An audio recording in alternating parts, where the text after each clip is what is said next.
Welcome back, students, and thanks for enrolling in my course. In this course, I will tell you in the first section how to become a professional tennis player, how to get experience, engage in non-score related competitions,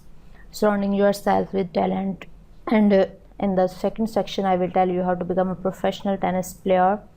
understanding what it means to be professional player, know the sacrifice you will have to make,